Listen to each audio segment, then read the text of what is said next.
in Princess and the Frog, and you have one of the great villain songs of the Disney animated catalog as well too.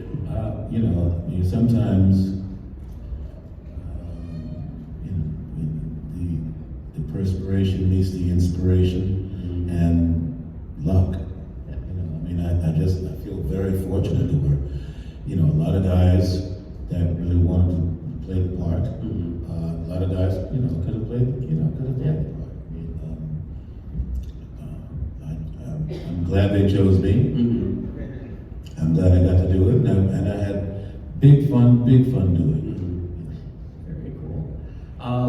Of course, now there's been a resurgence in the popularity. It's always been a very popular movie, but there's been a resurgence in its popularity in the last few years as well too. And of course, now they're gonna be making a ride as well at Disney World and Disneyland. Have they said anything? Because a lot of times, they bring the voiceover actors on to portray the characters in the ride version itself as well too. And even with Dr. Facilier seeing his end at the end of the movie, has there been any talk about utilizing your voice in the ride at all? Not that they've told me about, but that doesn't mean they're not thinking about it. Mr. David, about the time you got going with the thing, a movie called An Officer and a Gentleman came out, and there was an actor in it named David Keith, and I'm wondering if you guys know each other and if there's ever been, you're very different actors.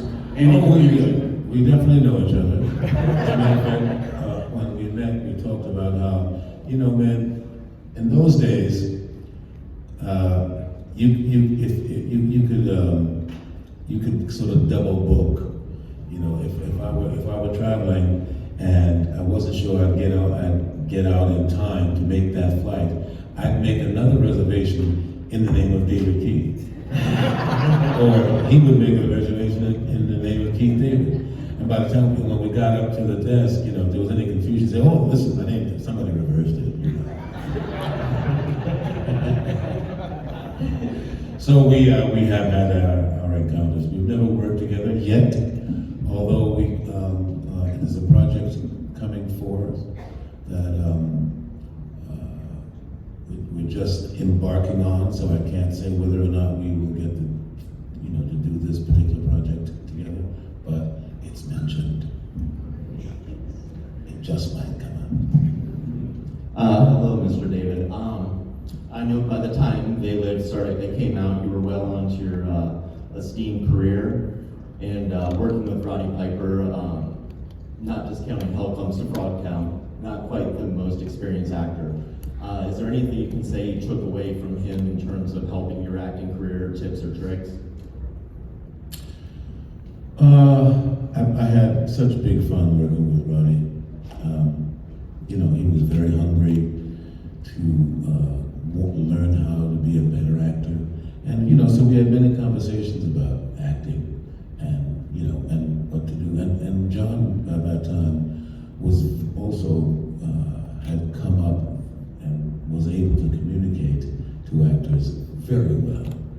I thought, when we worked on the thing, John is an extremely visual guy, but I didn't necessarily have any difficulty in his communication. He was clear, but like I said, more visual than any other kind of communication. But by the time we got to They Live, he was spot on. He knew how to talk to Roddy, to give him exactly what he needed as an actor, to just be. And that's, as actors, that's what we want to do. We want to find the behavior of the character. I don't want to get caught acting. We just want to find the appropriate behavior for the actor, for the character, under those circumstances. And the actor builds that character. And that's what we were able to do, I think. And I think John he did a stellar job.